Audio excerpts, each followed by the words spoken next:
সবাইকে নমস্কার।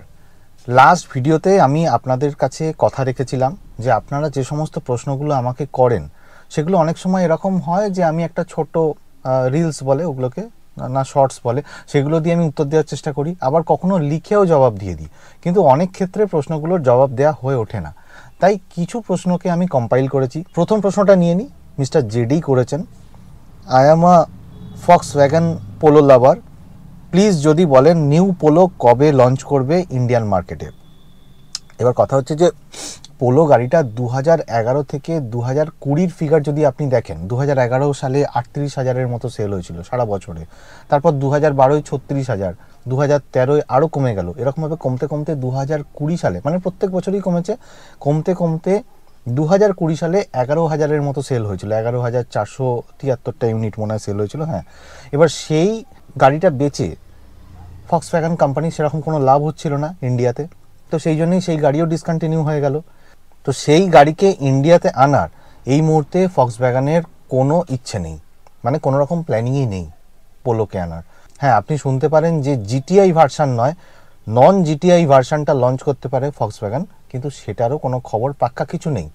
হ্যাঁ, একটা সি এসইউভি লঞ্চ করতে পারে ইন্ডিয়াতে, যেটা 4 মিটারের আশেপাশে, সেটাকে পোলো নাম দিয়ে আনতেও পারে, কিন্তু সেটারও কোনো কনফার্মেশন ফক্সওয়াগনের তরফ থেকে দেয়া হয়নি। এই মুহূর্তে পোলো আসার কোনো সম্ভাবনা নেই। একজন লিখেছেন যে নতুন গাড়ি না কিনে 1-2 বছর পুরনো গাড়ি কিনুন, মানে এটা কাউকে একজন উত্তর দিয়েছেন, একজন প্রশ্ন করেছিলেন আমাকে, তার উত্তর এটা দিয়েছে যে নতুন গাড়ি না কিনে 1-2 বছর পুরনো গাড়ি কিনুন, টাকাও বাঁচবে, গাড়িও 2 থেকে 2.5 লাখ টাকা সেভ হয়ে যাবে। এবার কথা হচ্ছে যে 2 থেকে 2.5 লাখ টাকা সেভ হবেন, এটা সত্যি কথা। 1-2 বছরের পুরনো গাড়ি কিনতে পারেন, সেটাও সত্যি কথা, কিন্তু 1-2 বছরের পুরনো গাড়ি বেচবে কে?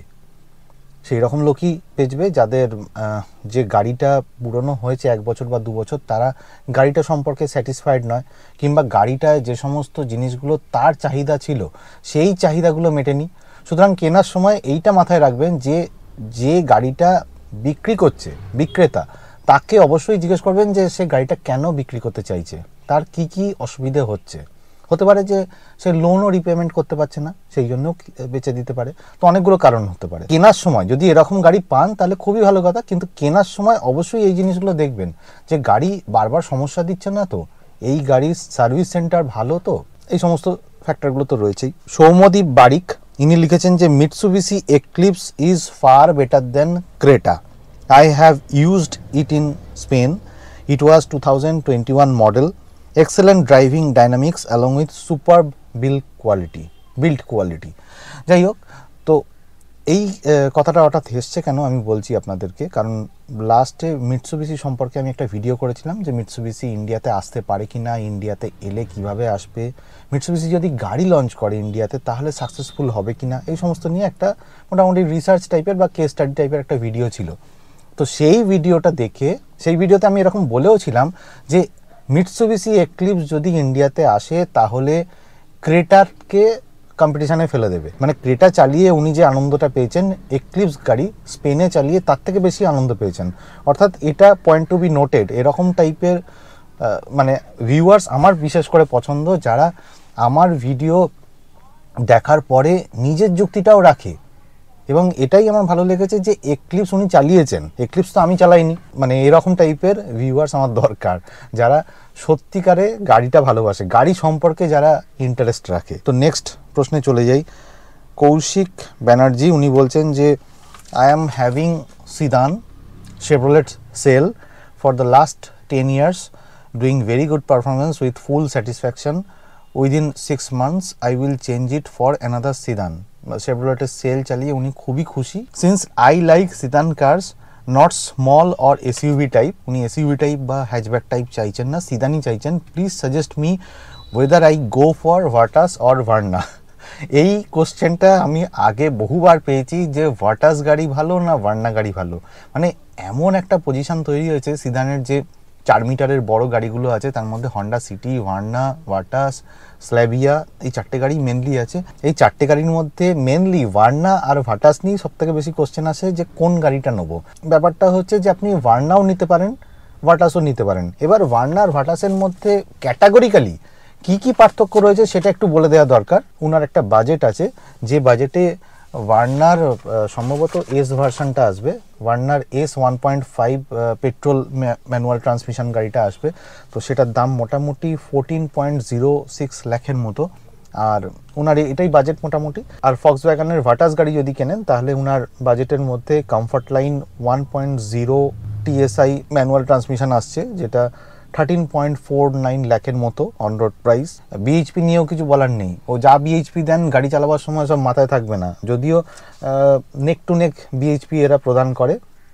ফক্সওয়াগন ভার্না 114 বিএইচপি 5000 থেকে 5500 RPM এর মধ্যে, আর 113 বিএইচপি দেয় ভার্না গাড়ি 6300 RPM এর মধ্যে। আর টর্কের কথা যদি বলেন 178 নিউটন মিটার টর্ক দেয় ভাটাস গাড়ি, এটা 1750 থেকে 4500 RPM এর মধ্যে। আর যদি ভার্না গাড়ি বলেন তাহলে 143.8 নিউটন মিটার দেয় 4500 RPM এর মধ্যে। তো এগুলো অতটা ইম্পর্টেন্ট না, যেটা ইম্পর্টেন্ট সেটা হচ্ছে যে এর গ্রাউন্ড ক্লিয়ারেন্স। এমন একটা গাড়ি ফক্সওয়াগন লঞ্চ করেছিল যেটা সিদান হওয়া সত্ত্বেও এর গ্রাউন্ড ক্লিয়ারেন্স যথেষ্ট বেশি, রাফলি 179 মিলিমিটার গ্রাউন্ড ক্লিয়ারেন্স রয়েছে। খুব অসুবিধা হচ্ছে, আজকে প্রচণ্ড সর্দি মতো হয়েছে, বারবার ভিডিওর মাঝখানে আমি হ্যাঁচো করছি, সেগুলোকে কাট করে দিচ্ছি। আর এদের যে ফুয়েল ট্যাঙ্ক ক্যাপাসিটি রয়েছে সেটা 45 লিটার রয়েছে, কোনো অসুবিধা নেই। ভার্না গাড়ি এবং ভাটাস গাড়ি দুটোই 5 স্টার রেটিং পেয়েছে, তবে ভাটাস গাড়িতে 2টো এয়ারব্যাগ রয়েছে আর ভার্না গাড়িতে 6টা এয়ারব্যাগ রয়েছে, এবং হুন্ডায় সমস্ত মডেলেই 6টা এয়ারব্যাগ বাই ডিফল্ট করে দিয়েছে। তবে ভাটাস গাড়ির বডি শেল স্টেবল, ভার্না গাড়ির বডি শেল আনস্টেবল, যেটা গ্লোবাল এনসিপি ক্র্যাশ টেস্টে দেখা গেছে, রেজাল্ট বলছে।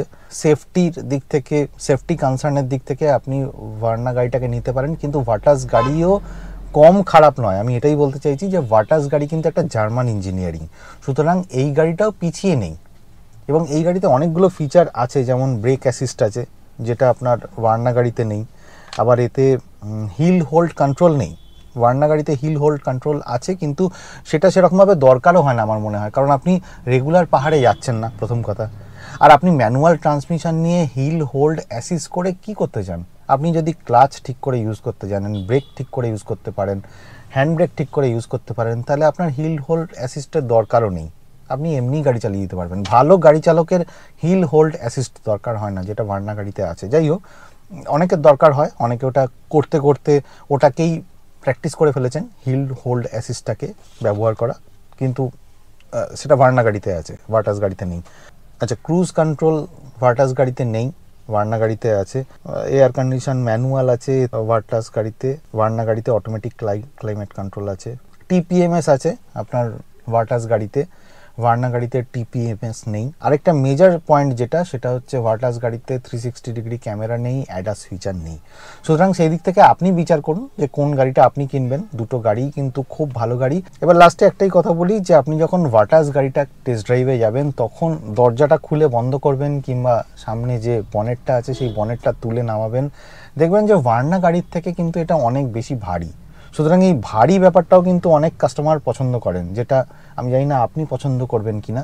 এবং সেইটার রেসপেক্টেও কিন্তু অনেকে এরকম টাইপের গাড়ি কেনেন যেগুলো 5 স্টার রেটিং আছে, প্লাস বিল্ড কোয়ালিটি, যেটা বলবো বিল্ড কোয়ালিটি বললেও ভুল হবে, যেটার বডি স্ট্রেংথ বা বডির যে মেটাল সেটা খুব শক্তপোক্ত।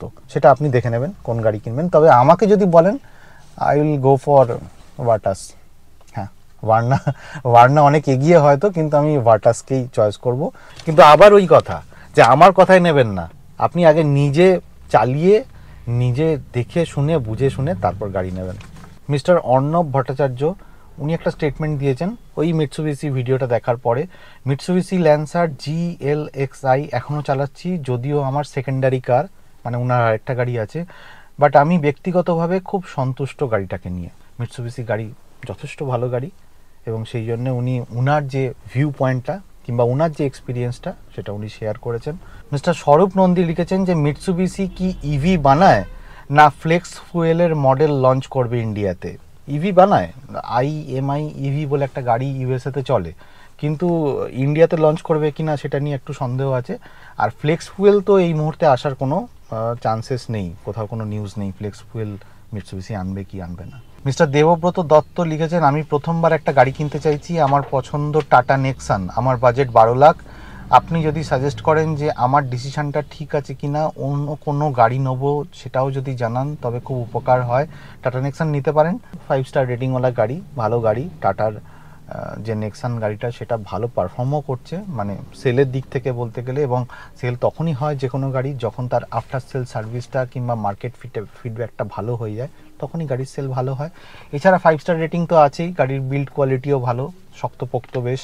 ও উনি আরেকটা জিনিসও লিখেছেন, সেফটি পয়েন্ট আমার ফার্স্ট চয়েস। এবার এইখানটা একটু ভেগ হয়ে যাচ্ছে, মানে কেন বলি, সেফটি পয়েন্ট আপনার যদি ফার্স্ট চয়েস হয়, মানে আপনার কথা বলছেন তো, আপনার ফার্স্ট চয়েস, এবার সেই ক্ষেত্রে আপনি নেক্সন গাড়ি নিতে পারেন। কারণ ব্যাপারটা হচ্ছে এই যে নেক্সন গাড়ি এতটাই শক্তপোক্ত যে দেখা গেছে আগে মারুতি গাড়ির সাথে নেক্সন গাড়ির অনেক অনেক ভিডিও আছে ইউটিউবে, যে নেক্সন গাড়ি কিংবা টাটা যে কোনো গাড়ির সাথে মারুতি গাড়ির কলিশন হয়েছে কিংবা অন্য কোনো গাড়ির কলিশন হয়েছে, তাতে টাটা গাড়িটা অলমোস্ট ইনট্যাক্ট রয়েছে, হ্যারিয়ার গাড়ি অলমোস্ট ইনট্যাক্ট।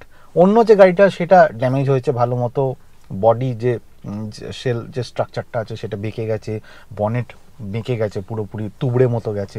তো সেই ক্ষেত্রে টাটার গাড়ি কিনলে আপনি সেফটি পাবেন বলবো না, মানে বিল্ড কোয়ালিটি ভালো, বা যে মেটালটা আছে সেই মেটালটা অনেক মোটা, তো সেই জন্য ওটা কম ড্যামেজ হবে, অন্য গাড়ি বেশি ড্যামেজ হবে। সেদিক থেকে যদি বলেন যে আপনার নিজস্ব সেফটিটা ফার্স্ট প্রায়োরিটি, তাহলে you should go for Tata. কিন্তু সেফটির যে ক্রাইটেরিয়াটা সেটা বিভিন্ন দেশে বিভিন্ন রকম। আমার 4টে ভিডিও আছে টোটাল সেফটি নিয়ে, ল্যাটিন এনসিএপি ক্র্যাশ টেস্টে কীভাবে টেস্টিং হয়, global এনসিএপি crash test, অস্ট্রেলেশিয়ান crash test কীরকমভাবে হয় টেস্টিং, এবং ভারত এনসিএপি ক্র্যাশ টেস্ট কীরকমভাবে হতে যাচ্ছে, সেইটা নিয়ে আমার 4খানা আলাদা আলাদা ভিডিও আছে, সেগুলো আপনি দেখতে পারেন। এবার সেখানে একটা জিনিস মেনশন করার দরকার আছে, সেটা হচ্ছে অস্ট্রেলেশিয়ান ক্র্যাশ টেস্টে সেফটি কীরকমভাবে দেওয়া হয়েছে জানেন? এই স্করপিও এন গাড়িটার সেফটি রেটিং গ্লোবাল এনসিএপিতে 5 স্টার পেয়েছিল, কিন্তু অস্ট্রেলেশিয়ান এনসিএপি বা এনসিএপি ক্র্যাশ টেস্টে এটা 0 স্টার রেটিং পেয়েছে। কারণ গ্লোবাল এনসিএপিতে যে ক্রাইটেরিয়ার ভিত্তিতে একে 5 স্টার দেওয়া হয়েছে, তার থেকেও বেশি ক্রাইটেরিয়া কনসিডার করা হয়েছে বা টেকেন ইনটু কনসিডারেশন করা হয়েছে যখন এনসিএপি ক্র্যাশ টেস্ট করা হয়েছে। সেক্ষেত্রে এটাও দেখা হয়েছে যে পথচারী বা অন্য গাড়ি উল্টো দিক থেকে আসছে, সেটার সাথে যদি কলিশন হয়ে যায় গাড়িটার এই অস্ট্রেলিয়ান এনসিএপি টেস্টে, তাহলে তারা কতটা সেফ। আপনার যাই বলুন না কেন, যে কোনো ভালো গ্লোবাল এনসিএপি যে সমস্ত টাটার গাড়িগুলো আছে সেগুলোর সাথে যদি অন্য গাড়ির ধাক্কা লাগে, তাহলে অন্য গাড়িগুলো ড্যামেজ হচ্ছে। সুতরাং সেফটির দিক থেকে, মানে আপনার সেফটি হয়তো হলো, কিন্তু উনাদের বা পথচারীদের সেফটি অতটা নাও হতে পারে, আমার এটাই বলার উদ্দেশ্য আর কি। কিন্তু হ্যাঁ, এটা ঠিক যে টাটা নেক্সন গ্লোবাল এনসিএপি ক্র্যাশ টেস্টে রিসেন্টলি 5 স্টার রেটিংও পেয়েছে, সুতরাং সেদিক থেকে টাটা নেক্সন আপনি নিতে পারেন। অনেকে রিপ্লাই করেছেন যে গ্র্যান্ড ভিটারা নিতে পারেন, ওই গাড়িটাও ভালো। আবার অনেকে জিজ্ঞেস করেছেন যে সিটি ড্রাইভ কত, হাইওয়ে ড্রাইভ কীরকম, রানিং কত, নিশ্চয়ই এগুলো একটা কনসিডারেশনের ব্যাপার। আবার অনেকে লিখছেন যে wait for Tata Curvv crossover, Skoda Kushaq second hand is in this budget. যাই হোক, আপনার যেটা চয়েস সেটা আপনিই নেবেন। আমার মনে হয় যে টাটা নেক্সন নিলে একটা ভালো ডিসিশনই হবে।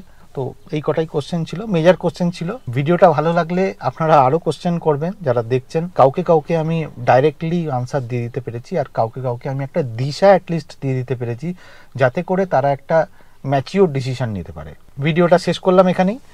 আর ভিডিও শেষে এটাই বলবো যে যারা 4 হুইলার চালান তারা অবশ্যই সিট বেল্ট পরবেন, আর যারা 2 হুইলার চালান তারা মাথায় হেলমেট পরবেন। খুব ভালো থাকবেন।